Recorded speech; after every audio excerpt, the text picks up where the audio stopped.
ഉക്രൈന്റെ വളരെ elite യൂണിറ്റായ 155th machinist ബ്രിഗേഡിനെ കുറിച്ച് നമ്മൾ കുറച്ചു ദിവസങ്ങൾക്ക് മുൻപ് പറഞ്ഞതാണ്. അതിൽ നമ്മൾ സംസാരിച്ചത് വളരെ എലൈറ്റ് ആയ ഈ ഒരു യൂണിറ്റിനെ പോക്രോവേഴ്സിനെ പ്രതിരോധിക്കാൻ അയക്കുകയും അതിലെ പലരും ആ യൂണിറ്റ്സ് തന്നെ വിട്ട് എവിടേക്കോ പോകുന്നു. ഇങ്ങനെ ഉക്രൈന്റെ ബാറ്റിൽ സിനാരിയോ വളരെ മോശമായി പോയിക്കൊണ്ടിരിക്കുന്നു എന്നുള്ളത് ഈ സംഭവങ്ങളിലൂടെയെല്ലാം നമുക്ക് വ്യക്തമായി അറിയാൻ സാധിക്കുമെന്ന് അന്നത്തെ വീഡിയോയിൽ പറഞ്ഞിരുന്നു. ഇതിന്റെ അടുത്ത ഘട്ടമായി ഇപ്പോൾ സംഭവിച്ചത് ഉക്രൈനിലെ SBI അവരുടെ ദേശീയ അന്വേഷണ ഏജൻസി അവർ ഒരു അന്വേഷണം ആരംഭിച്ചിട്ടുണ്ട്. ഇതിനെക്കുറിച്ച് ഒരു കേസ് ഫയൽ ചെയ്തിട്ടുണ്ട്.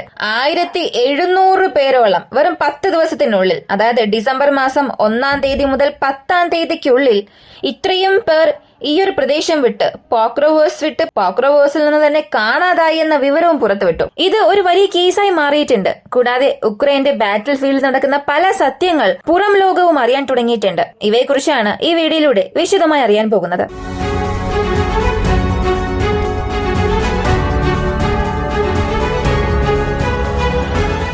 ഈ പോക്രോവേഴ്സ് ബാറ്റിൽ എന്നത് കഴിഞ്ഞ ഒരു വർഷമായി നടക്കുന്നുണ്ട്.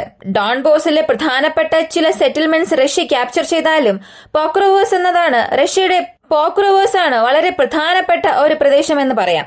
കാരണം എന്തുകൊണ്ട് ഇത് ഇത്രത്തോളം ഇമ്പോർട്ടൻസ് ആയി മാറി എന്നുള്ളൊരു സംശയം എന്തുകൊണ്ട് ഇത് ഇത്ര പ്രധാനപ്പെട്ടതായി മാറി എന്നൊരു ചോദ്യം വരാം. ബാഗ്മതിനെ കുറിച്ച് ഇത്രത്തോളം ആരും സംസാരിക്കുന്നില്ല, അല്ലെങ്കിൽ ഒക്ലഡോറിനെ കുറിച്ചും അധികം ആരും സംസാരിക്കുന്നില്ല. എന്തിന്? അവ്ദിവികയെ കുറിച്ചും അധികം ആരും സംസാരിച്ചിട്ടില്ല.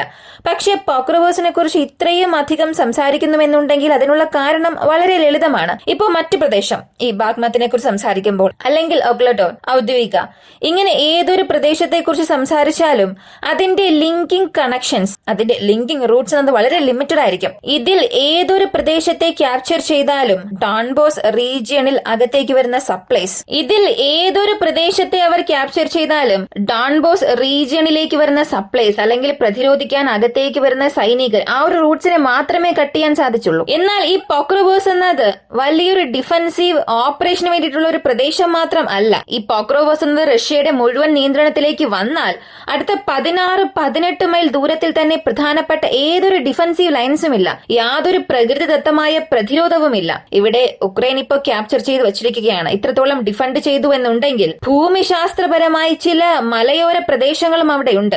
ഉക്രൈന് ഫേവർ ആകുന്ന രീതിയിലുള്ള ഒരുപാട് ബങ്കറുകളും സ്വാഭാവികമായ ചില കുന്നുകളും അവിടെയുണ്ട്. ഇത് ഡ്രോൺ ആക്രമണത്തിൽ നിന്നും റഷ്യയുടെ പീരങ്കി ആക്രമണത്തിൽ നിന്നും ഉക്രൈന് പ്രധാനപ്പെട്ട ഒരു ശക്തി നൽകി. എന്നാൽ ഈ ഒരു സ്ഥലം വീണതിനു ശേഷം അടുത്ത പ്രവശ്യ നിപ്രോവോസിനെ പിടിച്ചെടുക്കുന്നതിന് റഷ്യയ്ക്കുള്ള ദൂരം എന്നത് വെറും 4 മൈൽ മാത്രമാണ്.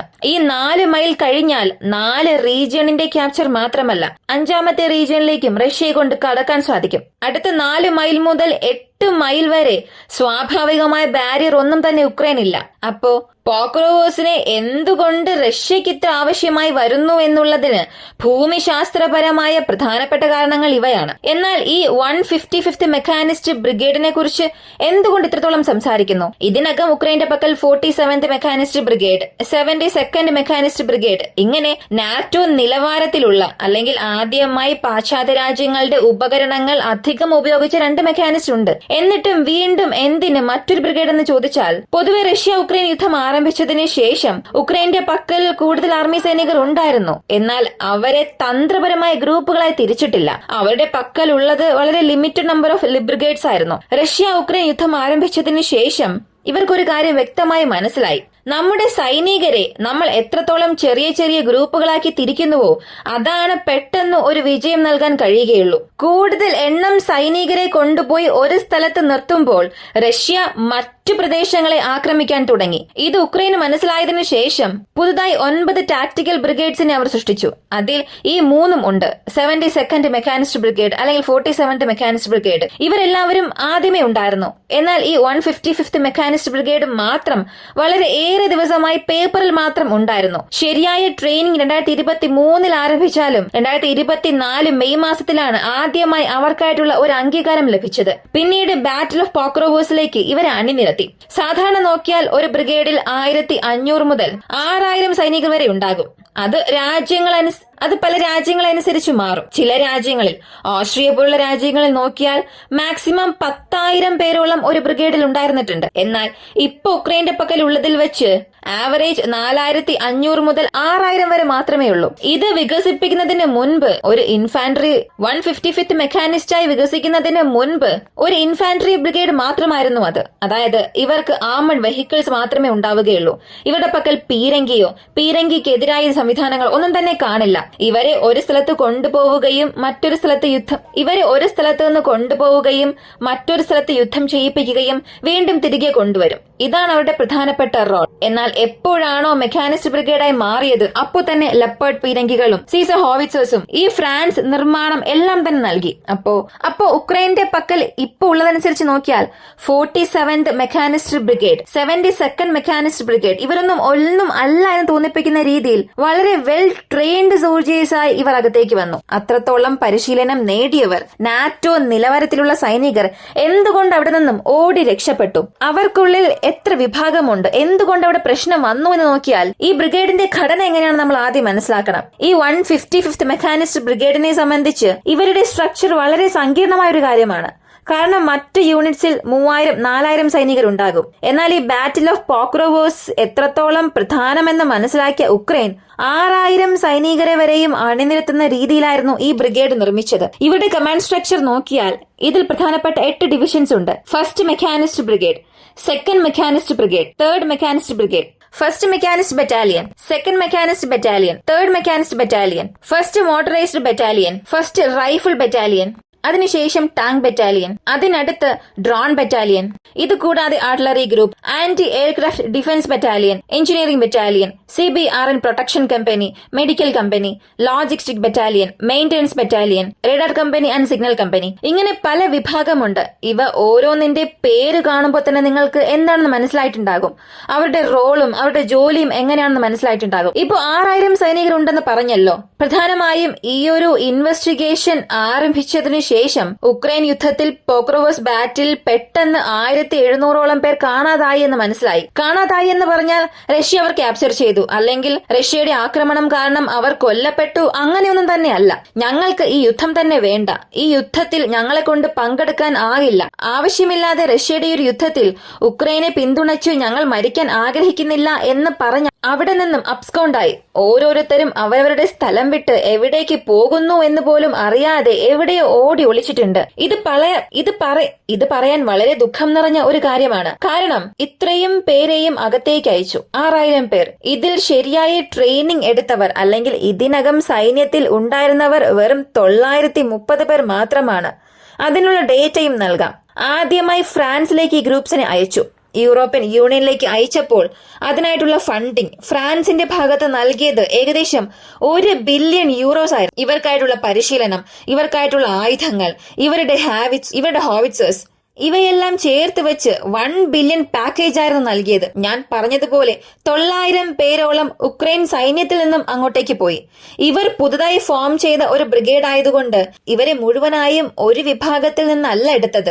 എല്ലാ ഗ്രൂപ്പുകളിൽ നിന്നും, എല്ലാ വിഭാഗങ്ങളിലും ടോപ്പ് റാങ്കിങ്ങിൽ ഉണ്ടായിരുന്നവരെ കുറച്ചു പേരായി എടുത്തു. അങ്ങനെ ഈ 900 പേർ ഉൾപ്പെടുന്ന ഈ ഗ്രൂപ്പിനെ ഫ്രാൻസിലേക്ക് അയച്ചു. ഫ്രാൻസിൽ ഇവർ പോയതിനു ശേഷം ഈ 900 പേരെ മാത്രം വെച്ചുകൊണ്ട് ഇവരെ കൊണ്ട് പ്രവർത്തിപ്പിക്കാൻ കഴിയില്ല എന്ന് മനസ്സിലായി. ഇവർക്ക് പിന്തുണ കൊടുക്കുന്ന രീതിയിൽ അടുത്ത ഘട്ടമായി 2300ഓളം സൈനികരെ എടുത്തു. അതായത് ഇവർക്ക് താഴെ ഉണ്ടായിരുന്നവരെ, ഫ്രണ്ട് ലൈനിൽ പുതുതായി യുദ്ധത്തിനായി പോയവരെയും വോളണ്ടിയറായി ആർമിയിൽ പോയവർ, ഇങ്ങനെ 2300ഓളം പേരെ ഇവരുടെ കൂടെ ചേർത്തു. മൊത്തം 3200 പേരോളം ഫ്രാൻസിലേക്ക് പരിശീലനത്തിന് അയച്ചു. ഇങ്ങനെ അയച്ചത് പ്രശ്നം അല്ല. ഇവിടെ പ്രശ്നം ആരംഭിക്കുന്നത് ഫ്രാൻസിന്റെ ഔദ്യോഗിക മാധ്യമങ്ങൾ പറഞ്ഞ ചില കാര്യമാണ്. അകത്തേക്ക് വന്ന ഉക്രൈൻ പട്ടാളക്കാർ ഏതൊരു ലക്ഷ്യബോധത്തോടും കൂടി അല്ല വന്നത്. കൂടുതൽ സൈനികരും എന്തോ ഒരു കടമയ്ക്ക് വേണ്ടി വന്നു. ഈ ട്രെയിനിങ് അവസാനിപ്പിക്കണം എന്ന മാനസികാവസ്ഥ മാത്രമായിരുന്നു അവർക്കുണ്ടായിരുന്നത്. മറ്റ് പല ഗ്രൂപ്പുകളിൽ നിന്നും ഇവരകത്തേക്ക് കൊണ്ടുവന്നതുകൊണ്ട് ഇവർക്കുള്ളിൽ ഈഗോ ക്ലാഷസ് അധികം ഉണ്ടായി.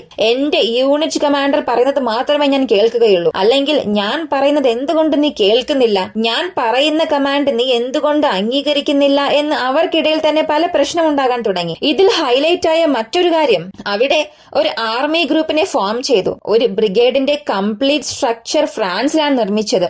ആർക്കൊക്കെ എന്തൊക്കെ റോളാണ്, ആർക്കൊക്കെ എന്തൊക്കെ പൊസിഷൻസിലായിരിക്കണം എന്നുള്ളതെല്ലാം അവിടെ വെച്ചാണ് തീരുമാനിച്ചത്. അപ്പോ ഈ ബ്രിഗേഡിന്റെ കമാൻഡർ ആയിരുന്നത് റാമിൻഷൻ എന്നയാളാണ്. എന്നാൽ ട്രെയിനിങ് എല്ലാം അവസാനിപ്പിച്ച് ഉക്രൈനിലേക്ക് ഇവർ വന്നല്ലോ. മെയ് മാസം മുതൽ ആക്റ്റീവ് ഡ്യൂട്ടിയിലായി. എന്നാൽ അകത്തേക്ക് വരുന്നതിന് മുൻപ് തന്നെ ഈ കമാൻഡറിനെ അവർ മാറ്റി. ഈ കമാൻഡറിനെ മാറ്റിയത് മാത്രമല്ല, അദ്ദേഹത്തെ ഈ ബ്രിഗേഡ് വിട്ട് തന്നെ പൂർണ്ണമായും പുറത്താക്കി. അദ്ദേഹത്തിനും ഈ ബ്രിഗേഡിനും യാതൊരു ബന്ധവുമില്ലാത്തതുപോലെ. ഇതിനുശേഷമാണ് പ്രശ്നം വർദ്ധിക്കാൻ തുടങ്ങിയത്. പിന്നീട് ഇപ്പോ കമാൻഡർ ആയത് ദിമിത്രി മിഷൻ. ഇദ്ദേഹം വളരെ കാലമായി ഉക്രൈൻ ആർമിയിൽ പരിചയസമ്പന്നനായ ഒരു കമാൻഡർ ആയിരുന്നു. ഇതിനു മുൻപുള്ള വ്യക്തിയും സമാനമായ കാറ്റഗറിയിൽ തന്നെ ആയിരുന്നു. എന്നാൽ ഇവർക്കുള്ളിലുണ്ട ഏതോ ഒരു പ്രശ്നം കാരണം, പുറത്ത് പറയാൻ കഴിയാത്ത ഏതോ ഒരു കാരണത്താൽ ആക്റ്റീവ് ഫീൽഡിൽ അദ്ദേഹം വഴി നടത്തേണ്ട ഈ ഒരു സൈനികരെ ഇദ്ദേഹത്തിന് കൊടുത്തു. ഇങ്ങനെ കൊടുത്തതിനു ശേഷം വീണ്ടും അധികം പ്രശ്നമുണ്ടായി. ഒരു ഭാഗത്ത് ശരിയായ പരിശീലനത്തെ അംഗീകരിക്കാൻ സൈനികർ തയ്യാറല്ല. മറുവശത്ത് ഇവർക്കുള്ളിൽ നടക്കുന്ന പ്രശ്നം അവിടെ ഡയറക്റ്റ് മറ്റൊരു പ്രശ്നം ഉണ്ടാക്കി. പോക്രോവേഴ്സ് ബാറ്റിൽ ഫ്രണ്ടിലേക്ക് ഇതിനകം അയച്ചത്, അവിടെ ഡിഫെൻഡ് ചെയ്തത് 47th മെക്കാനിസ്റ്റ് ബ്രിഗേഡും 72nd മെക്കാനിസ്റ്റ് ബ്രിഗേഡുമായിരുന്നു. അവിടെ ഏകദേശം 11 മാസമായി ഈ 47 മെക്കാനിസ്റ്റ് ബ്രിഗേഡ് യാതൊരു റെസ്റ്റുമില്ലാതെ വർക്ക് ചെയ്യുകയായിരുന്നു. മുഴുവൻ റഷ്യൻ ആക്രമണത്തെ അവരാണ് ഡിഫെൻഡ് ചെയ്തത്. മറ്റൊരു ഭാഗത്ത് നോക്കിയാൽ 72nd മെക്കാനിസ്റ്റ് ബ്രിഗേഡ് ഒഗ്ലഡാർ വീഴ്ചയ്ക്ക് ശേഷം മറ്റു മാർഗമില്ലാതെ അവരെ റൊട്ടേഷൻ ബേസിസിൽ അയച്ചു. എന്നാൽ ഇവർക്ക് ഒരു കാര്യം വ്യക്തമായി മനസ്സിലായി. റഷ്യയുടെ സൈനികരുടെ എണ്ണം വളരെ കൂടുതലാണ്, ഉക്രൈൻ സൈനികരുടെ എണ്ണം വളരെ കുറവാണ്. ഈ കംപ്ലീറ്റ് യൂണിറ്റ് ചേർത്ത് വെച്ചാൽ പോലും, അതായത് സപ്പോർട്ട് ട്രൂപ്സിനെ ചേർത്ത് വെച്ചാൽ പോലും വെറും 14,000 പേർ മാത്രമാണ് റഷ്യ ഉക്രൈൻ യുദ്ധത്തിൽ ബാറ്റിൽ ഓഫ് പോക്രോവേഴ്സിൽ ഉക്രൈൻ ഡിഫെൻഡ് ചെയ്തുകൊണ്ടിരിക്കുന്നത്. എന്നാൽ റഷ്യയുടെ കൗണ്ട് നോക്കിയാൽ 70,000 സൈനികരിൽ കൂടുതലും ഈ പോക്രോവേഴ്സ് യുദ്ധത്തിൽ സജീവമായി അവർ ഉപയോഗിക്കുന്നുണ്ട്. ഇതിൽ മറ്റൊരു പ്രധാനപ്പെട്ട ഡേറ്റ, 2024 മുതൽ ഏതൊക്കെ പ്രദേശങ്ങളിലാണോ അവരുടെ മൂവ്മെന്റ്സ് അധികമായി ഫ്രണ്ട് ലൈൻ വിട്ട് ഉക്രൈനിലേക്ക് എക്സ്പാൻഡ് ആയി പോയത്, അതിൽ 40% കൂടുതൽ പോക്രോവേഴ്സ് ബാറ്റിൽ നിന്നും മാത്രമാണ് വന്നത്. ഇങ്ങനെ റഷ്യ എതിർത്ത് ഒന്നും ചെയ്യാൻ കഴിയില്ല എന്ന അവസ്ഥയിൽ ഉക്രൈന്റെ എലൈറ്റ് യൂണിറ്റ് ട്രൂപ്സ് ആയുധക്ഷാമം ഫേസ് ചെയ്യാൻ തുടങ്ങി. അവർക്കായിട്ടുള്ള റീസപ്ലൈസ് ശരിയായി നൽകിയില്ല. അവർക്കുള്ളിൽ തന്നെ ഉണ്ടായ പ്രശ്നം വീണ്ടും ഉക്രൈൻ കമാൻഡിംഗ് യൂണിറ്റ് കാരണം നൽകുന്ന അൺഡുവബിൾ ടാസ്ക്, അതായത് മുഴുവനായും ഞങ്ങളെ കൊണ്ട് ചെയ്ത് പൂർത്തിയാക്കാൻ സാധിക്കില്ല എന്ന് പറയപ്പെടുന്ന ടാസ്കുകൾ, ഇതെല്ലാം അവരെ ഫ്രസ്ട്രേറ്റഡ് ആക്കി. അങ്ങനെ ഇത്രയും സൈനികർ അവിടെ നിന്നും പോയി. ഇവർ പോയത് മാത്രമല്ല, ഏകദേശം ആ ബ്രിഗേഡ് അവിടെ റീകോൾ ചെയ്യേണ്ട ഒരു അവസ്ഥയിലേക്ക് വന്നു. അവരെ തിരിച്ചു വിളിക്കേണ്ട ഒരു അവസ്ഥയിലെത്തി. അതിന്റെ തുടക്കമാണ് ഈ അന്വേഷണം. അതും ഈ ഇൻവെസ്റ്റിഗേഷനിൽ ചീഫ് ഹെഡ് ആയിട്ടുള്ളത് സെലൻസ്കിയാണ്. അദ്ദേഹത്തിനടുത്ത് commander in general Alexander Syrskyi ഉണ്ട്. അപ്പോ ഒരു രാജ്യത്തിന്റെ സൈന്യം തന്നെ ആ പ്രദേശം വിട്ട് പുറത്തേക്ക് പോവുക എന്നുള്ളത് ഒരു വാർത്തയായി പറയുമ്പോൾ, അല്ലെങ്കിൽ റഷ്യ ഉക്രൈൻ ബേസ്ഡ് ആയി പറയുമ്പോൾ കേൾക്കാൻ വളരെ നന്നായിരിക്കും. എന്നാൽ ഇത് ശരിക്കും വളരെ ദുഃഖമുണ്ടാക്കുന്ന വാർത്തയാണ്. ആരുടെയൊക്കെയോ നികുതി പണത്തിൽ ഇത്രയും സൈനികർക്ക് പരിശീലനം നൽകുകയും ഒരു താല്പര്യവും ഇല്ലാത്ത സൈനികരെ ഫ്രണ്ട് ലൈനിലേക്ക് കൊണ്ടുപോവുകയും അവിടെ നിന്ന് ആയിരക്കണക്കിന് സൈനികർ പുറത്തേക്ക് പോകുന്നു. ഇവിടെ ഉക്രൈൻ ഡിഫെൻഡ് ചെയ്യുന്നത് ഇവർ മാത്രമല്ല, ഒരുപാട് പേർ സൈക്കോളജിക്കലായും ഫിസിക്കലായും ഡിഫെൻഡ് ചെയ്യാൻ കഴിയുന്നില്ലെങ്കിലും പല വിഭാഗങ്ങളെ എതിർത്ത് ഉക്രൈൻ ജനങ്ങൾ ഇപ്പോഴും യുദ്ധം ചെയ്തുകൊണ്ടിരിക്കുന്നുണ്ട്. അവരുടെ മുഴുവൻ വിശ്വാസത്തെയും രക്ഷിക്കുന്ന രീതിയിൽ ഇത്രയും ദിവസം ഉണ്ടായിരുന്നവർ പോലും ആ യുദ്ധം വിട്ട് പുറത്തേക്ക് പോവുക എന്നുള്ളത് വളരെ മാനസികമായി വേദനിപ്പിക്കുന്ന ഒരു കാര്യമായി മാറി. ഈ ഒരു വീഡിയോയെ കുറിച്ചുള്ള നിങ്ങളുടെ അഭിപ്രായം കമന്റിൽ പറയുക. വീഡിയോ ഇഷ്ടമായ ലൈക്ക് ചെയ്യുക, ഷെയർ ചെയ്യുക. നമ്മുടെ ചാനൽ ആദ്യമായി കാണുന്നവരാണെങ്കിൽ മറക്കാതെ സബ്സ്ക്രൈബ് ചെയ്ത് സപ്പോർട്ട് ചെയ്യുക. മറ്റൊരു വീഡിയോയുമായി വീണ്ടും കാണാം.